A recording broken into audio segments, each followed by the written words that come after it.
Hey guys, this is Akmal Khan and welcome to our new video. हम class 11 chemistry जो आपका most important question की series है वो चला रहे हैं। इसमें आज हम पढ़ने वाले हैं आपका मोस्ट इंपॉर्टेंट क्वेश्चन में धातु, अधातु, उपधातु, मिश्र धातु और यौगिक पढ़ने वाले हैं। चलिए आइए देखते हैं, विस्तार में जानते हैं। आपने धातु और अधातु और बहुत सारे जो टॉपिक हैं ये ऑलरेडी कवर कर लिए हैं, लेकिन आप अगर 11th में हैं तो किस तरीके से लिखेंगे आज की इस वीडियो में हम वही बताने वाले हैं। तो धातु है, इसका डेफिनेशन देख लेते हैं। धातु क्या है? तो वे तत्व जो इलेक्ट्रॉन त्याग कर, आपने पढ़ा होगा जो धातु होते हैं ये ठोस होते हैं। तो यहाँ पर डिफिनेशन देखते हैं कि आप 11th में पहुंच गए तो किस तरीका डिफिनेशन लिखेंगे। तत्व जो इलेक्ट्रॉन को त्याग कर धनायन में परिवर्तित हो जाते हैं वे धातु कहलाते हैं। कोई भी तत्व, मान लीजिए सोडियम है, इसका परमाणु क्रमांक कितना होता है? 11 होता है। परमाणु क्रमांक जितना होता है इलेक्ट्रॉन भी उतना होता है, आपको पता होगा। तो एक इलेक्ट्रॉन त्याग दिया और इस पे धनायन शो कर रहा है, इसमें अब 10 इलेक्ट्रॉन बचे। तो ये जो धनायन शो कर रहा है यही क्या कहलाएगा? आपका धातु कहलाएगा। तो इस तरीके से आप धातु का डिफिनेशन लिखेंगे। आगे देखते हैं, पॉइंट के रूप में शॉर्ट में क्वेश्चन पूछता है, इसमें भी आप लिख सकते हैं। और जो आपका ऑप्टिकल में आता है ये जो पॉइंट है आपको एग्जाम में मदद करेगा। तो देखते हैं, पहला पॉइंट हमारा क्या है कि सामान्य स्थिति में ठोस जो होते हैं ये तत्व ये धातु होते हैं सामान्य स्थिति में। लेकिन आप केमिस्ट्री पढ़ रहे हैं तो अपवाद बहुत सारे होंगे। तो इसमें Hga और Cs, मरकरी, गैलियम और सीजियम, ये जो है ठोस ना होकर भी ये धातु हैं। तो इस तरीके से आप लिखेंगे कि सारे जो ठोस होते हैं ये धातु होते हैं, लेकिन अपवाद के रूप में अगर आपसे पूछ लिया जाता है Hg अगर कहीं ऑप्शन में है तो आप वो सही लगाएंगे, Cs कहीं है, Ga कहीं है तो आप सही लगाएंगे। तो इस तरीके से पहला हमारा पॉइंट खत्म होता है। दूसरा पॉइंट क्या है? धातुओं में तन्यता तथा आघातवर्तीयता का गुण पाया जाता है। तन्यता क्या होता है? जो पतला सा तार ले लिया जाए उस दूर तक खींच कर दिया जाए तो वो तन्यता का गुण कहलाता है। आघातवर्तीयता क्या होता है आपका? इसमें अगर किसी चीज पर प्रहार कर रहे हैं तो वो चादर के रूप में चारों ओर फैल जाता है, तो वो जो गुण होता है आघातवर्तीयता का होता है। ये दोनों गुण धातु में पाए जाते हैं। तो इस तरीके से दूसरा पॉइंट खत्म होता है। तीसरा पॉइंट आपका क्या है? ये विद्युत तथा उष्मा के सुचालक होते हैं। तो जो धातु होते हैं ये विद्युत के सुचालक होते हैं और उष्मा के भी सुचालक होते हैं। लेकिन अगर पूछ लिया जाए कि सबसे ज्यादा किसमें होता है, सबसे ज्यादा चांदी में होता है और सबसे कम किसमें होता है? लेड में, शीशे में, जिसे आप पीबी से प्रदर्शित करते हैं। आगे बढ़ते हैं, हमारा अगला पॉइंट है कि धातुओं का गलनांक तथा क्वथनांक उच्च होता है।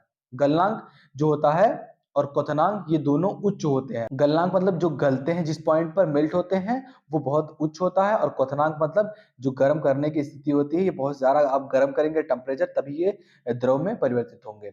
आगे हमारा अगला पॉइंट है कि धातुओं के ऑक्साइड क्षारीय होते हैं। इनका ऑक्साइड बनाएंगे तो ये अम्लीय ना होकर क्षारीय होता है। आगे बढ़ते हैं हम अधातु की ओर। अधातु क्या है देख लेते हैं।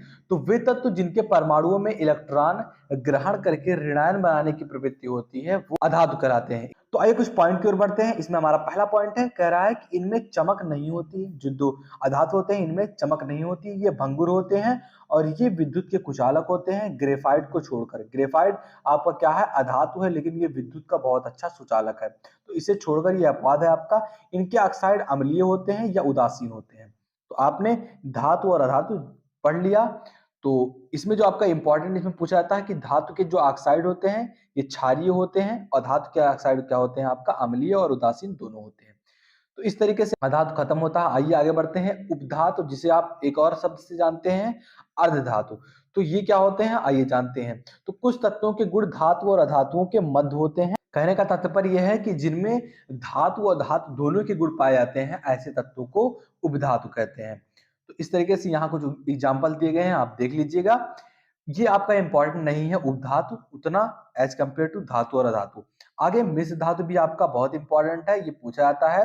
तो दो या दो से अधिक धातुओं के मिश्रण को क्या कहते हैं? आप मिश्र धातु कहते हैं। दो या दो से अधिक जो धातु होते हैं इनको आप मिक्स करके कोई एक तत्व बनाए तो वो क्या कहलाएगा? आपका मिश्र धातु कहता है, मिश्र धातु कहलाता है। अधातु अल्प मात्रा में भी पाया जाता है इसमें, क्योंकि जब आप दो धातुओं को मिलाते हैं तो इसमें कहीं ना कहीं अधातु की भी गुण आ जाती है। तो ये अल्प बहुत कम होते हैं, बहुत कम मात्रा में पाए जाते हैं। पॉइंट के रूप में लिखा गया है कि मिश्र धातुएं दैनिक जीवन में बहुत उपयोगी होती हैं। जो मिश्र धातु होते हैं दैनिक जीवन में बहुत उपयोगी होते हैं। आपका लास्ट क्या है? यौगिक। यौगिक क्या होते हैं? तो वे पदार्थ जिनके रासायनिक विधियों द्वारा सरल अवयव में विभाजित किया जा सकता है ऐसे तत्वों को क्या कहते हैं? आप यौगिक कहते हैं। एक बार फिर से देख लेते हैं, वो पदार्थ जिनके रासायनिक विधियों द्वारा सरल अवयव में विभाजित किया जाता है उन्हें यौगिक कहते हैं। आपको पता होगा, अगर कोई भी तत्व आपके पास है, उन्हें रासायनिक विधियों द्वारा सरल अवयव में आप तोड़ दें, विभाजित कर दें, अलग कर दें, तो वो यौगिक कहलाता है। तो यही जो तत्व है, इसे आप भौतिक विधियों द्वारा अलग करेंगे तो ये यौगिक के श्रेणी में नहीं आता है।